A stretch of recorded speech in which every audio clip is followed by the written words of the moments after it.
Alright, if you've made it this far in Windrose, you already know things are starting to get serious. Gold ingots? Yeah, they're basically the VIP pass to late game power. We're talking epic tier jewelry, stronger builds, and that feeling of finally breaking past your limits.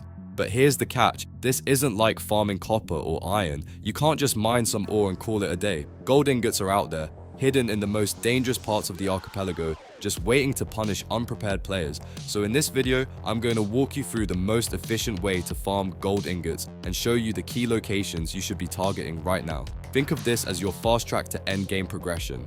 But before you rush in, a quick heads up, preparation is everything. If your stamina is lacking or your buffs aren't on point, these zones will absolutely destroy you.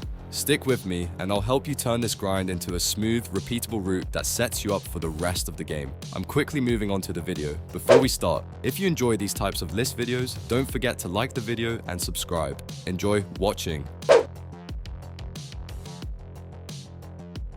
If you are hunting for gold ingots in Windrose, you basically have two solid options, and each one fits a different playstyle. The first method is your go-to if you are thinking long-term. Blackbeard's Ruins is the key location here, and it is considered an infinite farm. What you are really looking for are ancient containers, since they are the ones that can reward gold ingots. The catch is the respawn timer, which is around 6 hours, so you cannot just sit there and farm endlessly in one go. Instead, it becomes part of your routine.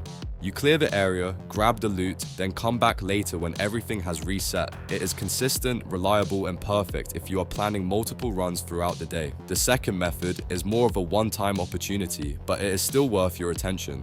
While exploring ancient ruins and crypts, you will come across puzzle-based points of interest. These do not respawn, so once you complete them, that is it. However, the rewards can include gold ingots, making them extremely valuable during your progression.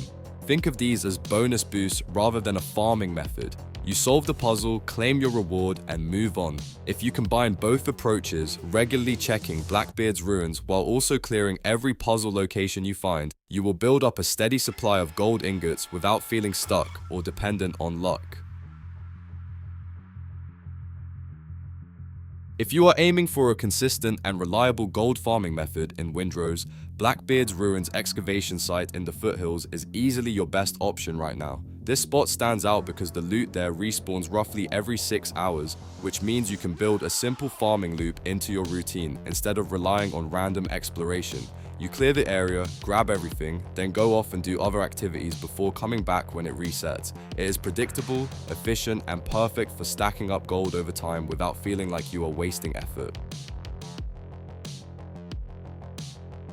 When it comes to farming this spot efficiently, you should forget about full combat clears and instead focus on what I like to call the zoom method. The area is packed with level 10 enemies like sailors, sergeants, and musketeers, and fighting all of them will just drain your resources and slow you down. Instead, your goal is simple. Get in, grab the loot, and get out before things get messy. This hit and run approach keeps your runs fast and repeatable, which is exactly what you want in a farming route. Your main priority is locating the ancient containers scattered around the excavation site. There are usually around 7 to 8 of them, and each one can drop between 1 and 3 gold ingots. If you manage to hit all of them in a single run, you are looking at roughly 15 gold ingots, which is a huge payoff for just a couple of minutes of risky movement. Learning the container locations and planning a clean route between them will make a massive difference in how efficient your farming becomes. Of course, none of this works if you cannot keep moving. Stamina management is everything here. This is where having Marathon Runner fully upgraded becomes essential,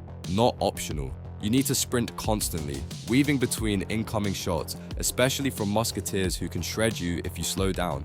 The moment you lose momentum or run out of stamina mid-run, things can fall apart very quickly. Stay mobile, stay focused, and treat every run like a quick heist rather than a fight. While Blackbeard's Ruins is your main farming backbone, you can pick up a surprisingly large amount of extra gold just by clearing one-time points of interest as you progress. Ancient ruins scattered across the coastal jungle are a great starting point, and they are usually tied to simple exploration or light puzzle solving. As you move into the foothills, the ancient fire sanctuary and the trial circle ruins stand out as high reward locations that are absolutely worth the detour.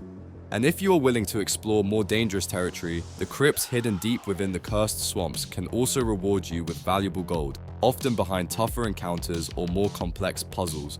The best way to approach this is to naturally integrate these locations into your progression instead of going out of your way to farm them all at once. Clear them as you follow the main story and side objectives, and use the gold you earn to fund your early jewelry upgrades. This gives you a solid power boost without needing to rely entirely on the 6-hour farming cycle. Once those one-time rewards are exhausted, you can then shift your focus fully to Blackbeard's ruins and start running a more optimized farming rotation.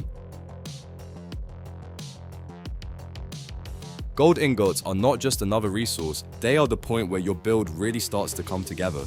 The jump from rare to epic jewelry is massive in terms of power, and that is when your character begins to feel properly optimized.